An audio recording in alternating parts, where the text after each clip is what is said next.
Claro, claro, tú estás jovencísimo. O sea, hay gente que pues me hace esta pregunta cuando ya tienen 40 años y ya les digo, bueno, en este caso te restablecerás en un 70% y eso si haces las cosas bien y eso si manejas una buena alimentación y eso si haces ejercicio y eso si haces un protocolo para salir de la adicción, para que no tengas retrocesos, porque nada sirve tú mejorar tu ejercicio, mejorar tu alimentación para recuperarte a nivel neurológico y a nivel físico de la adicción cuando lo que haces es subir tu testosterona, misma testosterona, que lo que hace es hacerte recaer y volver otra vez a la misma posición. Por eso es ahí una vez del proceso.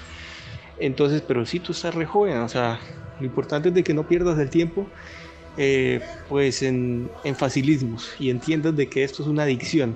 O sea, es una de las cosas más difíciles que vas a hacer en toda tu vida y entendiendo que actualmente la sociedad y el feminismo está hipersexualizado. O sea, no conviene evadirnos de la sexualización, sino conviene aprender a vivir con ella. Y eso es un camino totalmente distinto al que enseñan pues las personas que hablan del nofap tradicional. Y yo no hablo del nofap tradicional, yo hablo de sanación de una adicción. Una adicción que es más fácil y va a ser cada día más fácil recaer en ella. O sea, una adicción jodida. Una adicción donde conviene aprender a controlar tus emociones, controlar tus pensamientos y de paso salir de la adicción. O sea, de paso, pero mejorar mucho más. Como por decirlo así, adelantarnos al futuro hipersexualizado del presente y del mañana. Así que ahí te lo mutador. Y sí, si estás joven para recuperarte, 22 años, tienes tiempo. Me imagino que por desarrollo se entiende él que pues es como haciendo énfasis, haciendo referencia a lo que él no se alcanzó a desarrollar en su pubertad por estar jalándosela, que es literal, o sea, si tú te la pasas a los 17, 16, 15 años incluso o menos, jalándotela como un mono, todo tu sistema va a estar desenfocado en construir semen y se va a olvidar de tu metabolismo. Las épocas más importantes en las cuales tu cuerpo se está desarrollando, que es antes de los 23 años, pues si esas son las épocas que más te las jalabas, pues estás retrocediendo, pues no retrocediendo, sino no estás haciendo de tu metabolismo masculino de lo más eficiente, por el contrario, lo estás lastrando. O sea, ¿qué quiere decir? Alguien que en esas épocas se jaló, va a ser alguien que de adulto, 40, 35 años, pues se le note, pues no se le note, sino que sea poco masculino puesto que se la pasó como un mono gastando su energía sexual en los momentos que su cuerpo estaba diseñado para construirse gracias a los efectos de la testosterona, que por algo los jóvenes es que se tienen bastantes ganas cuando se es joven. ¿Por qué se tienen bastantes ganas cuando se es joven? Porque se tienen picos de testosterona y la testosterona hace que pasen cambios a nivel mental, fisiológico, masculino. ¿Sí? Aquí se me viene un pensamiento. Si tú ves a alguien cualquiera, súper musculoso, súper masculino, con la barba súper tupida, con una voz súper gruesa, y empieza a hablar de nofap, desconfía. Y bueno, y que esa persona sea relativamente joven, desconfía. ¿Por qué? Porque lo normal es que un adicto tenga sus, por decirlo así, tenga sus vestigios de su adicción. Por ejemplo, en mi caso, pues, mi vestigio, ¿cuál fue? Mi voz no es la más gruesa que digamos, mi mandíbula no es la más ancha que digamos, pues mi barba no es la más tupida que digamos.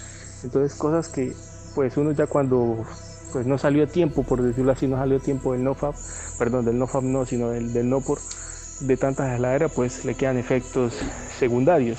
¿Sí? Uno siempre puede regenerar, incluso yo estoy mentalizado que aquí en unos 5 años voy a estar mucho mejor físicamente, en todos los sentidos que hablé. Bueno, excepto lo de la mandíbula, que eso es bien difícil de cambiar. Y eso que hago Megwin ahí. Pero no por Megwin, por agrandar mi mandíbula, sino porque es un hábito de conciencia. Tengo un video hablando sobre el Megwin, búsquenlo en el canal. Pero igual tengo cosas que va a durar hasta una década en arreglarse, ¿no? O sea, cosas, por ejemplo, como mi voz, podría ser perfectamente más gruesa. Pero bueno, el tema está en que si tú ves a alguien súper masculino, tú dirás, oh, esta persona está haciendo nofap, debe ser los beneficios del nofap que los tiene así de masculinos. Y les creen más a esos manes, mi amigo, están estúpidamente siendo engañados. ¿Por qué? Porque una persona que tiene ese cuerpo, esa fisiología, esa masculinidad, por decirlo así, pues es alguien que seguramente nunca fue adicto, es alguien que seguramente pues no tuvo ese lastre en su metabolismo masculino. Entonces desconfíen cuando vean a alguien muy masculino hablando de nofap, o sea, es alguien que nunca pasó por una adicción. créanle a alguien que tenga cara de pajero incluso y que esté hablando de cómo salir de la adicción, créanle a ese tipo. ¿Por qué? Porque sí fue adicto realmente. Y yo me he analizado y he tenido unas caras de pajeros en los videos que he tenido, pero ¿por qué? ¿Por qué? ¿Por qué pasa eso? Porque yo sí fui. ¿Sí? Yo no soy un fraude como la mayoría de personas que hablan del NoFap cuando nunca fueron adictos. Pero bueno, la gente les cree porque de pronto se ven más masculinos y demás, pero hay que analizar las cosas con perspectiva. Listo, ahí les di la perspectiva y eso me imagino que se refiere a esta persona con desarrollo, a cómo volver a recuperar el desarrollo perdido que no se logró en la juventud por estarse jalándosela tanto. Saluden, mutadores.